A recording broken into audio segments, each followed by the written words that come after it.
It was 3:17 a.m. when the beam of a flashlight cut through Jake's bedroom blinds. He woke to the crunch of gravel under boots, then a sharp rap at his door. No knock, just the kind of impatient thud that says, "I own this moment." He opened it to find the HOA president standing in the dark, flashlight in hand, holding a citation for excessive foliage. Foliage. At 3 a.m., one bush over the line. That's all it took. But Jake didn't know then that this wasn't about a lawn. It was about control, power, revenge. Because 2 weeks earlier, he'd voted no at the board meeting. And in this neighborhood, crossing the president came with consequences. What do you do when the people sworn to protect your community are the ones terrorizing you? The answer starts with a single blade of grass and ends with a war no one saw coming. Jake wasn't the type to make waves. He was the guy who mowed his lawn on Sundays, waved at kids biking down the sidewalk, and left Halloween candy out early because he remembered what it was like to be a kid chasing one last house before dark. He and his wife Maya had moved into the quiet cul-de-sac of Willow Creek Estates 3 years ago, trading city noise for white picket fences and the kind of neighborhood where people still left their garage doors open on summer evenings.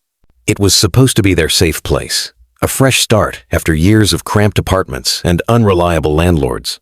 They'd saved for years to buy the 2-story with the wraparound porch, the one with the slightly overgrown oak in the front yard that the realtor called full of character. To Jake, it wasn't just a house. It was proof. Proof he'd made it. Proof he could give Maya and their 10-year-old daughter Ellie the life they deserved.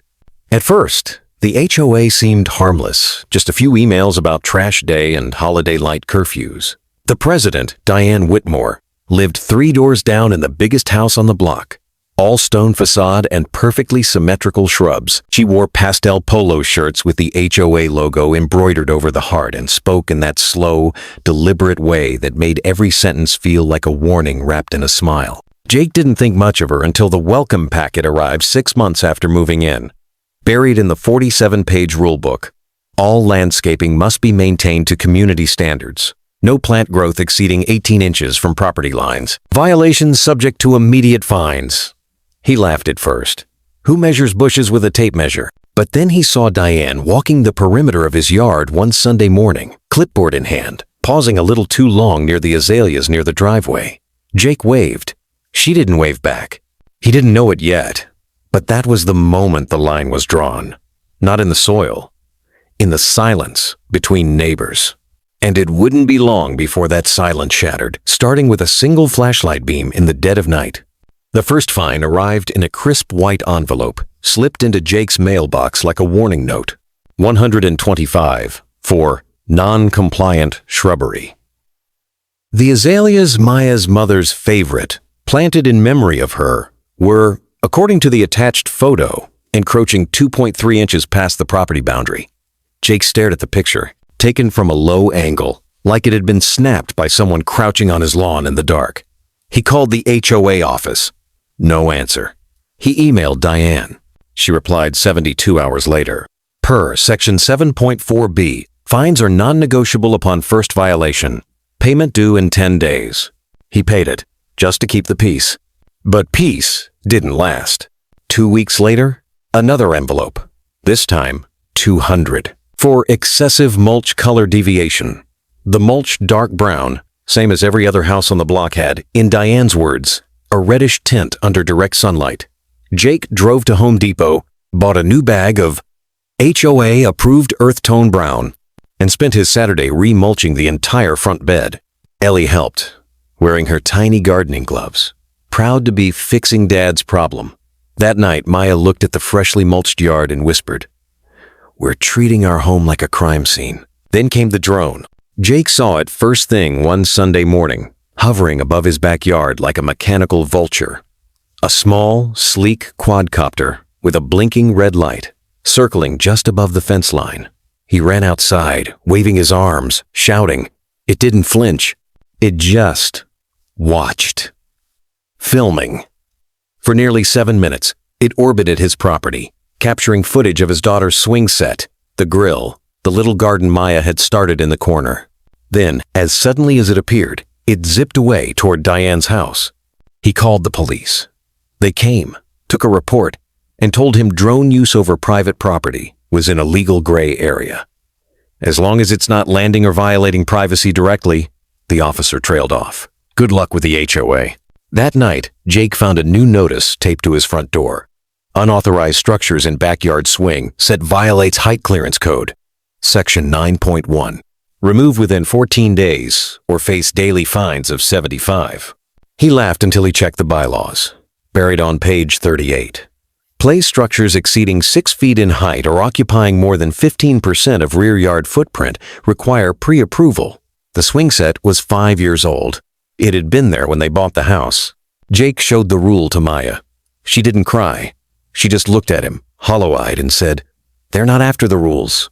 They're after us." He went to the next HOA meeting, determined to fight back. Dressed in his best button-down, he stood up during the open forum and calmly asked how a rule could be enforced retroactively on a structure that had existed for years. The room went still. Diane sat at the head of the table, flanked by her 3 board members, all friends of hers, all with identical pastel shirts. She smiled, slow and polished. "Mr. Thompson," she said, "compliance is not about history. It's about standards, and standards must be upheld for everyone's benefit." A murmur of agreement rippled through the room. No one looked at Jake. He tried to speak again. She cut him off. "Your time is up." The fines piled up like snowfall in a storm. $75 a day for the swing set. Then $150 for unapproved exterior paint on garage door. It had been repainted after storm damage. Then $300 for obstructed sidewalk visibility because Ellie's bike had been left near the curb for 2 hours. Each notice came with a photo, always taken at odd hours, always from strange angles. It felt less like enforcement and more like surveillance. Jake stopped sleeping. He'd wake at 2 a.m., heart pounding, convinced he heard footsteps on the gravel. Once, he swore he saw a shadow moving along the side of the house. He grabbed the baseball bat Maya kept by the bed and crept outside only to find nothing. But the next morning, a new citation. Failure to maintain gravel path integrity. Section 5.2. Attached.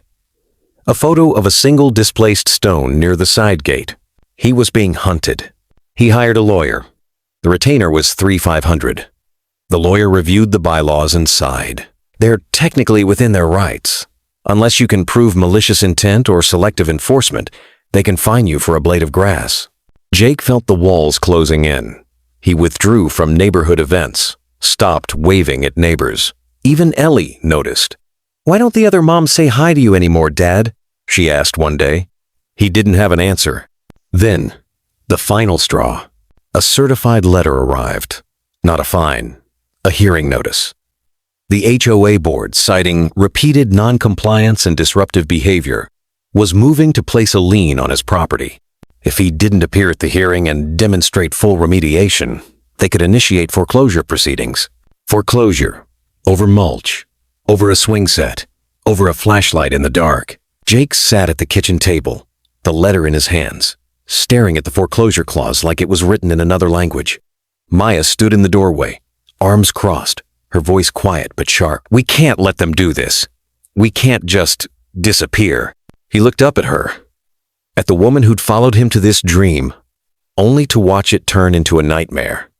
And in that moment, something snapped, not in fear, but in fury. Because this wasn't about rules anymore. This was war.